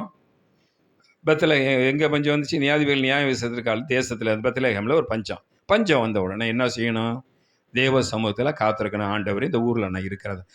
அப்படி பெத்லெகேம்லேருந்து போனாலும் ஒரு நல்ல ஊருக்கு போயிருக்கலாமே, ஆண்டவர் அருவருக்கிற மோவாபிய ஊருக்கு கூட்டிகிட்டு போயிட்டார். அப்போ இந்த எலிமெலேக்கு மேலே சாபம் வர்றதுக்கு காரணம் அவன் தான். ஆனால் கூட்டிகிட்டு போயாச்சு. இப்போ 20வது வசனம் 21வது வசனம் வாசிப்போம். அதற்கு அவள், நீங்கள் என்னை நகோமி என்று சொல்லாதீங்க, மாறாள் என்று சொல்லுங்கள். மாறாள்னா கசப்பு. சர்வ வல்லவர் எனக்கு மிகுந்த கசப்பையிட்டார். 2வதாக யாரை நீ குறை சொல்லுவேன்னா கர்த்தரை குறை சொல்லுவோம். இவன் என்ன சொல்கிறா, நல்லா கவனிங்க. இன்னைக்கு சான் பிரான்சிஸ்கோ தீப்பிடிச்சு எரியுதுன்னா ஒரு கோஸ்ட் என்ன தெரியுமா சொல்லணும்? இது கர்த்தர் போட்ட நெருப்பு. லாஸ் ஏஞ்சல்ஸ், கலிஃபோர்னியா, அதை பற்றி என்ன தெரியுமா சொல்லியிருக்கோம்? இது கர்த்தர் போட்ட நெருப்பு. கொரோனா கர்த்தர் போட்ட நெருப்பு வியாதி. கடைசி காலத்தில் வருகையின் அடையாளம் இந்த மாதிரி நோய்கள் வரும், வாதைகள் வரும், பூமியில் அக்கினி இறங்கி, இதெல்லாம் கடைசி காலத்தினுடைய அடையாளம், இல்லைன்னு சொல்லலை. டைவர்ட் பண்ணிடுவான். உன் வாழ்க்கையில் எல்லாம் நடந்துச்சுக்கு யார் தெரியுமா காரணம்? நீ ஏசு ஏசுன்னு சொல்லிடு, அவர் தான். முதல்ல பக்கத்தில் இருக்கிறவங்களை நீங்கள் டைவர்ட் பண்ணுவீங்க. அடுத்து இந்த என்ன சொல்கிறா, கர்த்தராய ஆசை ஒவ்வொருத்தருங்க கசப்பை கட்டளையிடுறதுக்கு. நீங்கள் உங்கள் பிள்ளைக்கு கசப்பை கொடுப்பீங்களா? உங்கள் பிள்ளைக்கு அது வயிறில் பூச்சி இருந்தால் கசப்பு கொடுப்பீங்க. உங்கள் பிள்ளை நசமாக போகணும் இந்த தாப்பனாச்சு விரும்புவீங்களா? ஃபஸ்ட் நான் ஜோம் பண்ணுறேன், என் பிள்ளை ஆக்சிடென்ட்டில் சாகணும்னு ஜோம் பண்ணுறேன், என் பிள்ளை வியாதி யாரும் நீயே உன் பிள்ளையின் மேலே இவ்வளோ அக்கறையாக இருந்தேன்னா என் தேவன் உங்கள் மேலே சாபத்தை வைக்க மாட்டான். டைவர்ட் பண்ணிட்டான். இப்போ உன் புருஷன் கீழ்ப்படியாமல் அந்த ஊரை விட்டு வந்தார் பெத்லகேம், அது அவர் தவறு.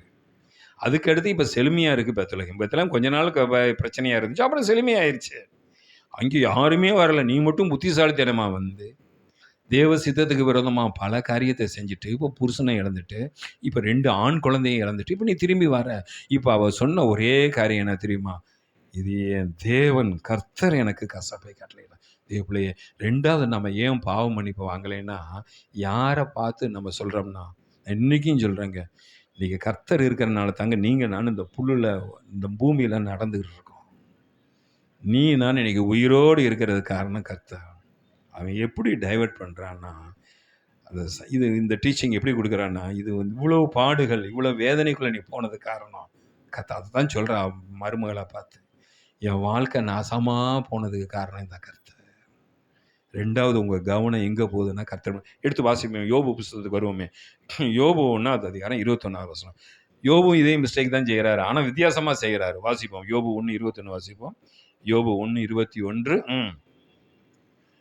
நிர்வாணியாய் என் தாயின் வயிற்றிலிருந்து வந்து நிர்வாணியா அவ்விடத்துக்கு திரும்பி கர்த்தர் கொடுத்தார், கர்த்தர் எடுத்தார், கர்த்தருடைய நாமத்துக்கு ஸ்தோத்திரம். அப்போ அந்த வசனம் தப்பா? கரெக்டு. கர்த்தர் கொடுத்தார், கர்த்தர் எடுத்தார், கர்த்தருடைய நாமத்துக்கு. யோபு மாதிரி ஒரு யோபு மாதிரி இருதயம் நமக்கு கிடையாது. ஆனால் யோபு சொல்றார், கர்த்தர் கொடுத்தார், கர்த்தர். அப்போ கர்த்தர் கொடுத்து கர்த்தர் எடுப்பாரா? எடுப்பார். ஏவரை எலியாவை கொடுத்தார், உயிரோடு எலியாவை எடுத்தார். ஏனோக்கை கொடுத்தார், உயிரோடு ஏனோக்கை எடுத்தார். உங்களை என்னை இந்த பூமியில் உயிரோடு வைத்தார். நம்ம வருகையின் சமயத்தில் மறுரூபமாக்கி நம்மளை அவரை தான் எடுக்க போகிறோம். கர்த்தர் கொடுத்தார், கர்த்தரை எடுத்தார், அது தவறு இல்லை. ஆனால் இந்த இடத்துல யோபு மனைவிக்கு அவர் என்னத்தை காட்டி வர்றாரு? இந்த வாழ்க்கையில் நம்ம சொத்து சொகனா இழந்ததுக்கு காரணம் கர்த்தர்னு காட்டி கொடுத்துட்டாரு, தப்பான காட்டி கொடுத்துட்டாரு. இவங்க சொத்து சுகத்தனா எடுத்து சாத்தான், கர்த்தர் அனுமதி தான் கொடுத்தாரு. நல்லா கவனிங்க, நல்லா கவனிங்க. உங்கள் வாழ்க்கையில் பிரச்சனை வந்தோடனே சாத்தான் என்னத்தை காட்டி விடுவானா, இந்த பிரச்சனைக்கு காரணம் அவளே வெந்தமுள்ள வேல் பஞ்சு கிடக்கா. அவள் யாரா காரணம் இந்த பிரச்சனைக்குன்னு கேட்டால், யோபு நீதிமான் தீர்க்கதரிசி, இவர் அடிச்சிட்டாரு, இவ்வளோ சொத்து நமக்கு நாசமானது காரணம் அவர் தான். ஆனால் ஆண்டவர் மேலே கோவப்படலை, ஆண்டவர் மேலே மகிமை செலுத்தி அவர் சோத்திரம் பண்ணார். ஆனால் டைரக்ஷன் யோபு மனைவிக்கு என்ன போயிடுச்சுன்னா, ஓஹோ, நம்ம சொத்து சொகை எல்லாம் இழந்ததுக்கு காரணம் யாரு?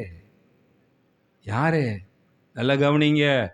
கர்த்தர் உங்களை நேசிக்கிற, உன் வாழ்க்கையில் இருக்க பாடுகள் பிரச்சனைக்கு எதுவுமே கர்த்தர் காரணம் கிடையாது. அவர் இருக்கிறனால தான் இன்றைக்கி நீ நான் ஏங்கிட்டு இருக்கோம். இல்லாட்டி பிசாசு ஒரு நிமிஷம் நம்ம தூக்கி சாப்பிட்ருப்பான். அவன் செய்கிறதெல்லாம் செஞ்சுட்டு உங்களுக்கு காதில் வந்து சொல்லுவான், இதுக்கு காரணம் யார் தெரியுமா? உன் புருஷன். இதுக்கு காரணம் யார் தெரியுமா? உன் கர்த்தர். யோபு மனைவிக்கு யோபு நல்ல சோத்திரம். யோபை பற்றி பேச முடியாது. யோபு வாழ்க்கைன்னா நமக்கு யோபு மாதிரி ஒரு பொறுமைசாலியாக பார்க்க முடியாது.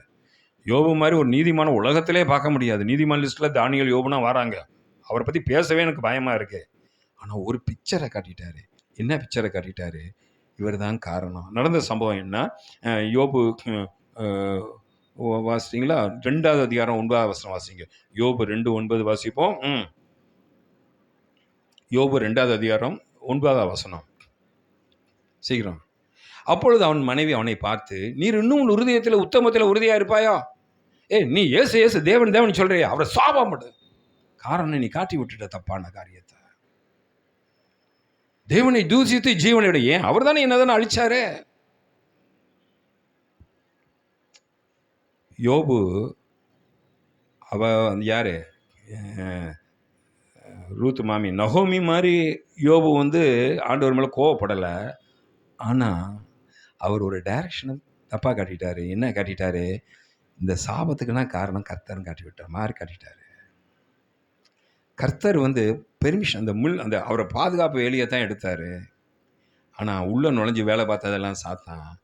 எல்லா வேலையும் அவன் பண்ணிட்டு கடைசியில் இப்போ ரிப்போர்ட் யார் மேலே போகுது? கர்த்தர் மேலே போயிடுச்சு. அதனால தான் அவர் ஒரே ஒரு வார்த்தை சொல்கிறார். என்ன வார்த்தை சொல்கிறா? தேவனை தூஷித்து, நான் சொல்கிற பாயிண்ட் என் கூட வரீங்களா? கொஞ்சம் இன்றைக்கி செய்தி கொஞ்சம் கருகலான செய்தி. நம்ம எல்லாம் நீதிமான். உங்கள் வீடு, உங்கள் சொத்து சுகம், உங்கள் பொருளாதாரம், உங்கள் பிள்ளைக எல்லாத்தையும் பார்த்து உலகம் போராமைப்படக்கூடிய அளவுக்கு கர்த்தர் ஆசீர்வதிப்பார். 100% உண்மை. ஆனால் சிக்கல் எங்கே இருக்கு? நம்ம நீதிமான் ஆறதுல தான் சிக்கலாக இருக்கு. முதல்ல ஏன் நான் திருப்பி சொல்லிட்டேன், ரட்சிக்கப்படுறதுக்கு முன்னாடி நீங்கள் செய்ததெல்லாம் டோட்டலாக ஒரு சீன். அது போர்வை வச்சு பொத்தி மொத்தமாக அழிச்சிட்டிங்க. ரட்சிக்கப்பட்ட பிறகு ஒவ்வொரு நாளும் தேவ சமூகத்தில் அந்த கண்ணாடிக்கு முன்னுக்கு போய் நிற்கும் போது கர்த்தர் காட்டி கொடுப்பார். இன்னொரு சம்பவத்தை சொல்லிவிட்டு நான் செய்திக்குள்ளே போகிறேன். 2 சாமுவேல் 16 அதிகாரம் 5-10 வரைக்கும் வாசிச்சுட்டு கடைசியில் நான் முடிக்க போகிறேன். 2 சாமுவேல் 16 5-10 வரையிலும் தாவீது பகீரும் மட்டும் வந்தபோது, இதோ சவுல் வீட்டு வம்சத்தராகிய கேராவின் சிமோயி என்னும் பேருள்ள ஒரு மனுஷன் அங்கிருந்து புறப்பட்டு தூஷித்து. இப்போ சவுல் வம்சத்தைச் சேர்ந்த சிமேயு தாவீது தூஷித்து கொண்டே நடந்து சகல ஜனங்களும் சகல பலசாலிகளும் வலதுபுறம் இடதுபுறம் நடந்து போய்கள் தாவீது மீனும் அவனுடைய ஊழியக்காரன் மீனும் கற்களை எறிந்தான். சீமையும் அவனை தூசித்து இரத்த பிரியனே பேலியான மனுஷனே தொலைந்து போ என்றார்.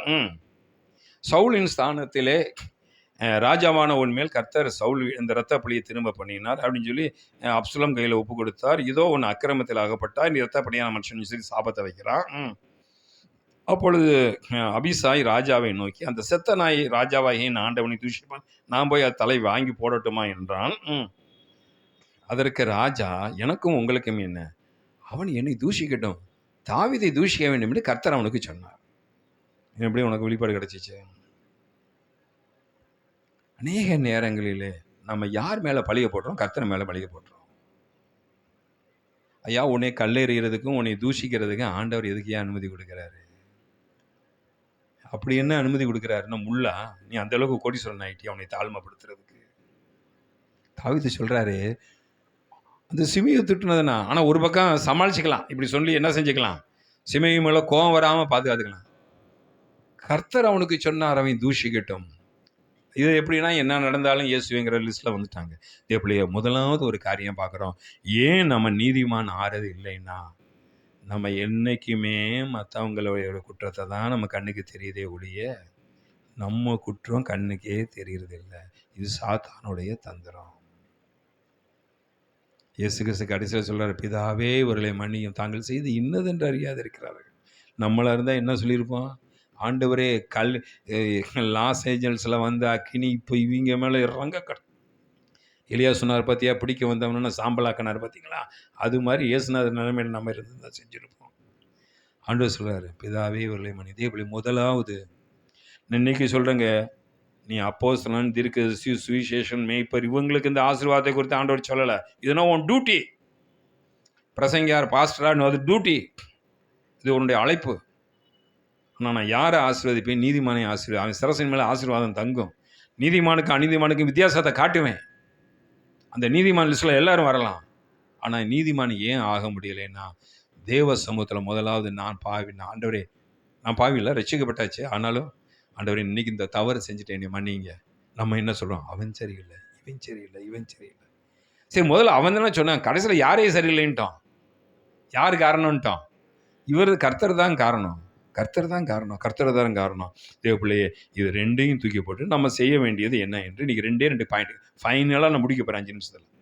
முதலாவது, நீதிமான் ஆகிறதுக்கு 2 குணம் நமக்கு இருக்கணும். முதல்ல பாவ மன்னிப்பு வாங்குறதும் இருக்கணும், 2வது பாவத்திலிருந்து விடுதலையும் இருக்கணும். வாசிப்போம் லேவியராகமம் 1வது அதிகாரம் 3-5 வரைக்கும் வாசிப்போம். பாவ மன்னிப்பு எப்படி வாங்குறது வாசிப்போம். லேவியராகமம் 1வது அதிகாரம் 3-5 வரைக்கும். சீக்கிரமாக லேவியராகமம் 1வது அதிகாரம் 3-5 வரைக்கும். 1வது அதிகாரம். அவன் செலுத்துவது மாட்டு மந்தையில் இருக்கிற சர்வாக தகன பலியானால் அவன் ஒரு காளையை செலுத்துவானாக.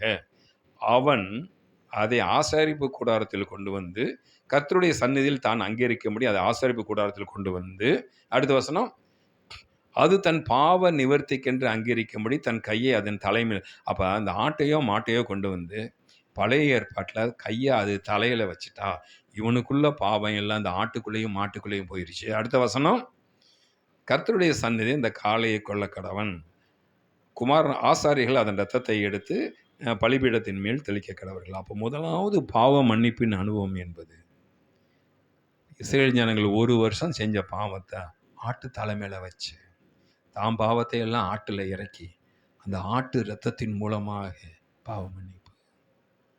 தேவபலி இந்த பாவ மன்னிப்பின் அனுபவம் ரட்சிக்கப்படுறதுக்கு மண்ணுக்கு மட்டும் கிடையாது, ரட்சிக்கப்பட்ட பிறகும் வாழ்க்கையில் நீ செய்ய சிறு தவறுகளுக்கு தேவ சமூகத்தில் போய் மன்னிப்பு கேட்கணும். யாரையாச்சும் காயப்படுத்துகிற மாதிரி பேசிட்டீங்களா? யாருக்காச்சும் விரோதமாக ஏதோ ஒரு காரியம் செஞ்சிட்டிங்களா? உங்கள் மனசாட்சி குத்த ஆரம்பிக்கும். அந்த மனசாட்சி குத்தலேருந்து அதை வந்து சூடாக்கிறாதீங்க. அது ஏன் குத்துது, எதுக்கு குத்துதுன்னு கேட்டு உங்கள் மனசாட்சியை மட்டும் நீங்கள் கவனம் செலுத்திட்டே வாங்க. அது ஒரு குழந்தை மாதிரி உங்கள்கிட்ட இருக்குது. குழந்தை மாதிரி உன்கிட்ட ரட்சிக்கப்படாதவன்ட்டு காட்டுவாசிகள் மனநிலை பாதிக்கப்பட்டவர்களும் சுவிசேஷன் சொன்னால் செல்லாது. அந்த காட்டுவாசிகளுக்கு சுவிசேஷன் சொல்ல முடியாது. ஆனால் உங்கள் மனசாட்சி நியாய தீர்ப்பு நாளில் கணக்கு கொடுக்கும். தேவப்பிள்ளையே, முதலாவது நமக்கு என்ன தேவை? பாவம். நான் பிரசங்கத்தில் எத்தனை பேரை காயப்படுத்திடுவேன். ஆனால் தேவ சமூகத்தில் காத்திருக்கும் போது கர்த்தர் அதை காட்டுவார். மன்னிச்சிருங்க ஆண்டவரே, தெரியாமல்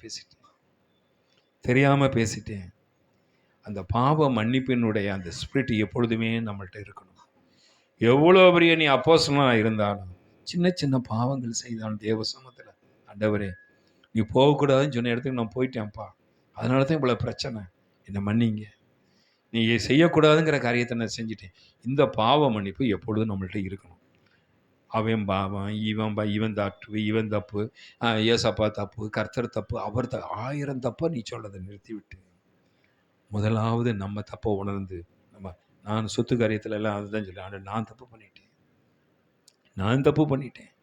என் தப்பை மன்னிங்க. இது பாவ மன்னிப்பு. ஆனால் அந்த பாவ மன்னிப்பின் அனுபவத்திலேயே வாழாது. அது பழைய ஏற்பாடின் அனுபவம். பாவ மன்னிப்பின் அனுபவத்திலே நீ வாழ்ந்தேன்னா உன் ஆவிக்குரிய ஓட்டம் ஸ்லோவாக இருக்கும். இங்கேருந்து நான் வந்து ஒரு விருதுநகருக்கு பைக் ஓட்டிட்டு போகிறேன்னு வச்சுங்களேன்.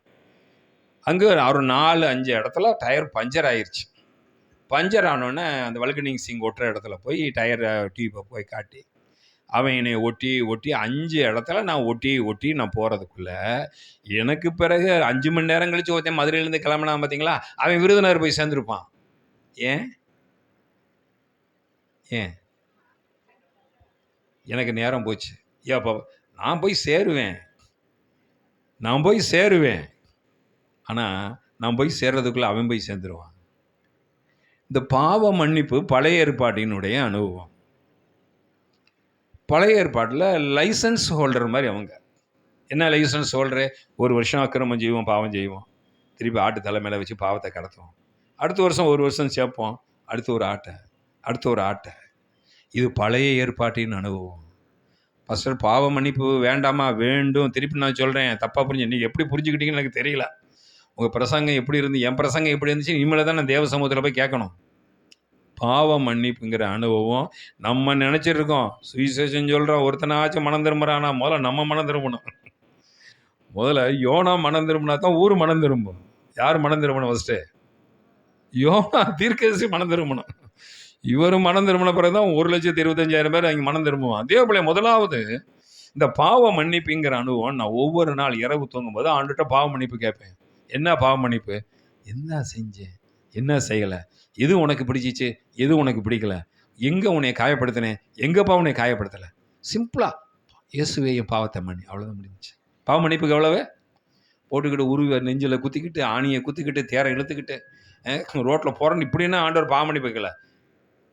இயேசுவே உங்கள் ரத்தத்தினாலும் இயேசு இனிமேல் இந்த தவறை செய்ய மாட்டேன், முடிஞ்சிச்சு. ஆனால் ஆண்டவர் இந்த அனுபவத்திலே நீ வாழ வேண்டும் என்று புதிய ஏற்பாட்டு விசுவாசிகளை விரும்பலை. இந்த அனுபவம் தேவை. எந்த அனுபவம் தேவை? பாவ பஸ்லேயே போகிறீங்க, தெரியாதனால ஒரு காலம் மிஸ்டிங்கன்னா அவன் என்ன எதிர்பார்க்குறான்? எதில் அடங்கிருச்சே சார், முடிஞ்சிச்சு. அந்த காலத்தில் இந்த டயர் செருப்பு போடுவாங்க, பார்த்துருக்கீங்களா? இப்போ திருமங்கலத்தில் போடுறாங்க, செருப்பு வாங்கிட்டு போய் கொடுப்பாங்க. கொடுத்து அந்த டயர் இருக்குது பார்த்தீங்களா, அதில் பிட்டை எடுத்து போடுவாங்க செருப்பில். அந்த ஆளு தான் கிராமத்துலலாம் ஏறுவாங்க. நாங்கள் காலேஜுக்கு போகும்போது அந்த கிராமத்துலேருந்து ஏற நச்சுன்னு மிதிப்பான். மிதிச்சா விரல துடிக்கும். அவனை கத்தலாமான்னு பார்த்தா, தம்பி கோச்சிக்கிறாத தம்பிம்மா, அதிலே முடிஞ்சிச்சு சொல்லி. நீ எங்க அவனை திட்டுறது? தேவ பிள்ளைய முதலாவது நீ எப்படி வாழணும்னா, பாவ மன்னிப்பின் அனுபவம் நமக்கு வேண்டும். அதுக்கு ரொம்ப இல்லை, ஒரு சாரிங்கிற வார்த்தை எதை முடிச்சிருச்சு? உங்கள் மேலே ஏதோ ஒருத்தர் செஞ்சிட்டான், சாரின்னு கேட்டோன்னு நம்ம என்ன ஆயிடுது? அவனோட சண்டை போட மனசு வருமா? மனசு வராது. அவ்வளோதான். அதுக்கு நீங்கள் என்ன கஷ்டப்பட்டீங்க? சாரிங்கிற வார்த்தை சொல்கிறதுக்கு எவ்வளோ கஷ்டப்பட்டீங்க? ரொம்ப கஷ்டப்படல. தேவபிள்ளையே முதலாவது பாவ மன்னிப்பு நமக்கு இப்பயும் இருக்குது. ஆனால் அந்த அனுபவத்தில் வாழாத, இந்த அனுபவத்தில் வாழணும். 2-3 வசனத்தை வாசித்து முடிச்சிருவோம். யோவான் 8:36, 8:32, 2 கொரிந்தியர் 3:17 3 மட்டும் வாசிக்க போகிறோம். முதல்ல யோவான் 8:32 வாசிப்போம். யோவான் 8:32. இப்போ அந்த பாவத்திலேருந்து எப்படி விடுதலை ஆகிறது? எதுலேருந்து விடுதலை ஆகிறது? பாவத்திலேருந்து. இதை கடைபிடிச்சிங்கன்னா நீதிமானுக்குரிய ஆசீர்வாதம் உங்களை கேட்காமையே உங்கள் வீட்டுக்கு வரும். உன் பிள்ளைகள் ஒளிவ மர கண்டுகளை போல இருப்பார்கள். நீ மலையின் உச்சியில் இருப்பா. இந்த வருஷம் வாக்குத்தத்தம்லாம் வரும். மான் கால்களை போலாக்கி உயர் ஸ்தலத்திலே நடக்க பண்ணுவான். நீ பேசுகிறதெல்லாம் அப்படியே நடக்கும். நீதிமான கர்த்தர் பார்ப்பாரு. தேசத்தில் உன்னை உயர்வான இடத்துல வைப்பார். ஊரே திருப்பிட்டு செறிஞ்சாலும் நீதிமான ஆகிய லோத்தின் நிமித்தம் அவன் குடும்பத்தை பாதுகாத்தார். நீதிமானுக்குரிய ஆசீர்வாதம் எல்லாம் உனக்கு உண்டு. ஆனால் நம்ம எதை ஆகணும்? நீதிமான் ஆகிட்டோம், பட்டம் வாங்கிட்டோம். ஆனால் அந்த அனுபவத்தில் தரித்து நிற்க வேண்டும். இப்போ பார்க்குறோம். இப்போ ஆண்டவர் நம்மளை பாவ மன்னிப்பின் அனுபவத்திலேயே வச்சிருக்க விட மாட்டார். என்ன அனுபவத்தில் வச்சிருக்க மாட்டார்? பாவ மன்னிப்பு. அடுத்தவங்கள நம்ம பாவம் மன்னிப்பாங்கன்னு அடுத்தவனே குறை சொல்லக்கூடாது. ஒருத்தரை பார்த்து கேட்டேன், சிகரெட் குடிக்கிறது பாவம் இல்லையா? ஆமாம். அன்றைக்கி என்னைக்காச்சும் மன்னிப்பு கேட்டிங்களா? நான் எதுக்கு மன்னிப்பு கேட்கணும்? சிகரெட் குடிக்கிறேன், கம்பெனியை நிறுத்த சொல்லுங்கள். முதல்ல எதை நிறுத்த சொல்லுங்கள்? மதுபானம் குடிக்கிறது மதுபானம் வைக்கிற டாஸ்மாக நிறுத்த சொல்லியா? முதலமைச்சரை பார்த்து என்னைய போய் சொல்லிடுறேன். உன் வீட்டுக்கு வலதுபுறமும் டாஸ்மாக இருக்கலாம், இடதுபுறமும் டாஸ்மாக இருக்கலாம். சினிமா பார்க்குறது, சினிமா ரசிக்கப்பட்ட முன்னுக்கு சினிமா போஸ்டர் பார்ப்பேன். பார்த்துச்சோம் ஆண்டவரே, இனிமேல் எந்த டைரக்டரும் படம் தயாரிக்கக்கூடாதப்பா, எந்த தயாரிப்பாளரும் படம் தயாரிக்கக்கூடாது. இதான் நான் பார்க்குற கடைசி படம். தேவப்பிள்ளை, நீ யாரையும் நிறுத்த முடியாது. நம்ம திருந்தின தேசத்தில் நம்ம ஆசீர்வாதமாக இருப்போம். ஆமே. சரி, இப்போ எப்படி டெலிவரன்ஸ் ஆகுது? இந்த பாவத்திலேருந்து எப்படி விடுதலை? நம்ம பாவக்கட்டு, அந்த பாவக்கட்டிலேயே இருந்து பஞ்சரான டியூப் மாதிரி நம்ம இருக்கக்கூடாது. ஆண்டவர் நம்மளை என்ன விரும்புகிறார் என்றால், நப்தலை விடுதலை பெற்ற பெண்மான். ஹல்லேலூயா. ஃப்ளெக்சிபிளாக இருக்கணும். நீங்கள் அந்த சிறையிருப்புலேருந்து நீங்கள் விடுதலை ஆகணும். அந்த விடுதலை ஆக்கிறதுக்கு உங்கள் பலத்தில் முடியாது. நல்லா கவனிங்க. யார் பலத்தில் முடியாது பாவத்திலேருந்து விடுதலை ஆகிறதுக்கு? இன்றைக்கி நியூ இயர் வரும்போது அநேகர் பொருத்தனை பண்ணுவாங்க. இந்த வருஷம் நான் பொய் சொல்ல மாட்டேன், வீட்டுக்கு போகணுன்னா பையன் நாம் தான் ஆரம்பிப்போம். இந்த வருஷம் நான் யாரையும் அடிக்க மாட்டேன், வீட்டுக்கு போனால் அடி நம்ம தான் கொடுப்போம். நல்லா கவனிங்க. நீங்கள் பொருத்தனை பண்ணுறேன்னு சொல்லி சில காரியத்தை செஞ்சு உங்கள் வளத்தில் செஞ்சீங்கன்னா ஒன்றும் முடியாது. பொருத்தனை பண்ணுறது தவறு அல்ல, ஆனால் சுய பலத்திலே விட முடியாது. இப்போ இந்த 3 காரியத்தை நம்ம பார்க்க வரோம். முதலாவது யோவான் 32 வாசிக்கிறோம். சத்தியத்தையும் அறிவீர்கள், சத்தியம் உங்களை விடுதலையாக்கும். ஹல்லேலூயா. முதலாவது எது உங்களை விடுதலையாக்குதுன்னா, அந்த வேத வார்த்தை உங்களை விடுதலையாக்குது. எப்பேற்பட்ட அடிமைத்தனம்! இந்த வேத வார்த்தைக்கு என்ன பவர் இருக்குன்னு அதனால தான் சொல்கிறோம், நிறைய வேத வசனத்தை நீங்கள் வாசித்து தியானிக்க இந்த வார்த்தைக்கு என்ன ஒரு சக்தி இருக்குன்னா, உங்களை விடுதலையாக்குற சக்தி இருக்கு. அப்போ வேத வசனம் இது சாதாரண எழுத்து அல்ல. இந்த பார்த்தீங்கன்னா புல்பீட்டில் போட்டிருப்போம், rooting in the word of God. ஆணி வேறு இந்த வேத வசனத்தின் ஆழத்துக்குள்ளே போகணும். நான் ஆண்டவர்கிட்ட கேட்டேன், ஆண்டவர் எத்தனை வருஷமாக அந்த மக்களுக்கு நான் பேசிக்கிட்டு இருக்கேன், எனக்கு எவ்வளோதான். ஒரு ஊழியக்காரர் சொல்லிட்டாரு, பாஸ்டர் இங்கே சர்ச்சுக்கு வாங்கினார். என்ன, நான் எத்தனை வருஷம் பாஸ்டர் நீங்கள் எங்கள் விசுவாசிகளுக்கே பேசிக்கிட்டு இருக்கிறது, எல்லாம் ஃபுல்லாகிடுச்சு பாஸ்டர், இன்னும் பேசுகிறதுக்கு ஒன்றுமே என்ன இல்லையா? பேசுகிறதுக்கு என்ன இல்லை? ஒன்றுமே இல்லை. என்ன எத்தனை வருஷம், 10 வருஷமாக பேசிகிட்டு இருக்கேன். நான் எங்கள் விசுவாசிகளுக்கு என்னத்தை பேச? நீ பேசுகிறதுக்கு ஒன்றும் இல்லை, நீங்கள் வா, நான் சொல்கிறேன். Rooting in the word of God. எவ்வளோ தான் ஆழத்துக்குள்ளே போக போக போக அந்த வேர் எப்படி அந்த 100 அடி ஆழத்துக்கு கீழே இருக்க அந்த சம்பரிசையை பிடிச்சிச்சோ, அது மாதிரி உங்களுக்கு ஒரு ரகசியத்தை சொல்லித்தரங்க. வார்த்தை ஆணி வேரில் வாழுங்க, சல்லி வேரில் வாழ்ந்துடாதீங்க. எந்த வேரில் வாழ்ந்துடாதீங்க? சல்லி வேர்லேயே வாழ்ந்துடாதீங்க. அது தண்ணி ஊற்றின உடனே உறிஞ்சும். அந்த சல்லி வேர் தெரியுமா உங்களுக்கு? முடி மாதிரி இருக்கும். எப்படி இருக்கும்? ஆணி வேரை எடுக்காத வரைக்கும் அந்த செடி வளர்ந்துக்கிட்டே இருக்கும். நீ சல்லி வேரை எடுத்துகிட்டு செடி அழிஞ்சிருச்சுன்னு நினைப்பீங்க. ஆணி வேரில் தான் விஷயமே இருக்குது. அந்த ஆணி வேர் உங்களுக்கு வேத வசனத்தின் ஆழத்தில் பிரயோகப்பட்டினத்தார் வசனம் இப்படி இருக்கிறதா என்று ஆராய்ச்சி பண்ணதுனால தெசலோனிக்கேயரை பார்க்கலும் அதிக நற்குணசாலிகளாக இருந்தார்கள். முதலாவது உங்களை எது விடுதலையாக்குன்னா கர்த்தருடைய வார்த்தை. அந்த கூனி ஒருத்தி வர ஆலயத்துக்கு இயேசு கிறிஸ்து அவரை பார்த்து சொல்ல, உன் பலவீனத்திலிருந்து விடுதலையாக்கப்பட்டான் அப்படி நிமிந்துட்டா. அப்போ எது ஒன்று வாழ்க்கையில் உனக்கு விடுதலை. அப்போ இந்த உதவியில் நீ விடுதலை ஆகிட்டு எப்பயாச்சும் நீ சாகுதிகளை விழுந்தேன்னா பக்கத்தில் இருக்க தண்ணியில் கழுவிக்கணும். உன் வாழ்க்கையே அதில் போயிடக்கூடாது. இருக்கு ரத்தம் இருக்கு, இயேசுவின் ரத்தம் இருக்கு. ஆனால் ஆண்டவர் என்ன விரும்புகிறாருன்னா, நீ வார்த்தைக்குள்ளே சுய பலத்தில் ஒன்றும் செய்ய முடியாதுங்க. சுய பலத்தில் ஒரு சின்னதோட வெளியே வர முடியாது. முதலாவது கர்த்தருடைய வார்த்தையில் நீ ஆழத்துக்குள்ளே போக போக போக போக, நான் இந்த வாரம் என்ன செய்தி கொடுக்கறது, ஆண்டவரை எல்லா செய்தியும் கொடுத்துட்டேன், இந்த வாரம் என்ன கொடுக்கறது. அநேகமாக நம்ம சபையில் செய்தி கொடுக்குறது ஃபெய்த்தை பற்றி அதிகமாக பேசுவேன், உங்கள் பொருளாதாரத்தை குறித்து அதிகமாக பேசுவேன், உங்கள் விசுவாச வாழ்க்கையை குறித்து அதிகமாக பேசுவேன். அதே நேரத்தில் இன்றைக்கி ஆண்டவர் சொன்னார், இதை குறித்து நீ பேச வேண்டும், சபையில் இதை குறித்து நீ பேச வேண்டும். தேவப்பிள்ளையே, அப்படி வார்த்தைக்குள்ளே நீ உள்ளே போக போக போக தாமரை இலையில் என்ன ஒட்டாதான், தண்ணி ஒட்டாது, நீ ஊற்றுனாலும் ஒட்டாது. ஏன்னா வேத வசனத்தில் நீ நிறைஞ்சிருக்க. சத்துருக்கு தெரியும் இவன்ட்ட நேரத்தை வேஸ்ட் பண்ணக்கூடாதுன்னு. முதலாவது எது உங்களை விடுதலையாக்கும், வேத வார்த்தை. ரெண்டாவது, அதே யோவான் 8:36 போடப்பட்டிருக்கு, கர்த்தர் உங்களை, வாசிப்போம், குமாரன் உங்களை விடுதலையாக்கினால் மெய்யாகவே. ரெண்டாவது விடுதலை யாரு கொடுக்குறாருன்னா, குமாரன் விடுதலை கொடுக்குறாரு. யார் விடுதலை கொடுக்குறாரு? இப்போ நம்ம ஊரில் ஒரு குமாரன் விடுதலை கொடுக்க முயற்சிக்கிறார். எப்படி முயற்சிக்கிறாரு? இதுவரைக்கும் சிறு பிள்ளைகளை பாலியல் தொந்தரவு பண்ணால் 5 வருட சிறை தண்டனை. ஆனால் இனிமேல் பாலியல் தொந்தரவை பண்ணால் அவனுக்கு மரண தண்டனை. அடுத்து இது செய்தால் இந்த தண்டனை, இப்போ இதுக்கு இந்த தண்டனை. நீ என்னதான் தண்டனை போட்டாலும், என்னதான் அரசியல்வாதி என்ன சொல்கிறாங்க, சட்டத்தை போட்டு கடுமையாக்குங்க. நீ என்னதான் சட்டத்தை போட்டு கடுமையாக்குனாலும் தேவப்பிள்ளைய கர்த்தர் விடுதலை ஆக்கினது தான் மெய்யான விடுதலை. ஹல்லேலூயா, ஹல்லேலூயா. சட்டம் போட்டாச்சே, இந்த சட்டத்தை பார்த்து ஜனங்கள் பயப்படுவாங்கன்னு நினைக்கிறீங்களா நீங்கள்?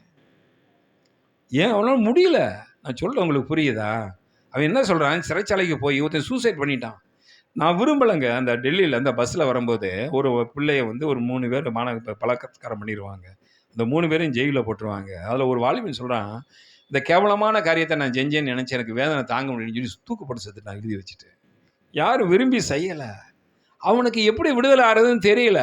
கவர்மெண்ட் பார்க்குது, நீ வேற வழி இல்லை, அவன் தலையை வெட்டி அவனை காலி பண்ணிடுவோம். நீ என்ன சட்டம் போட்டாலும் ஒன்றும் செய்ய முடியாது. இன்னும் சில சட்டங்கள்லாம் இருக்குது, நான் இப்போ மைக்கில் சொல்ல முடியாது.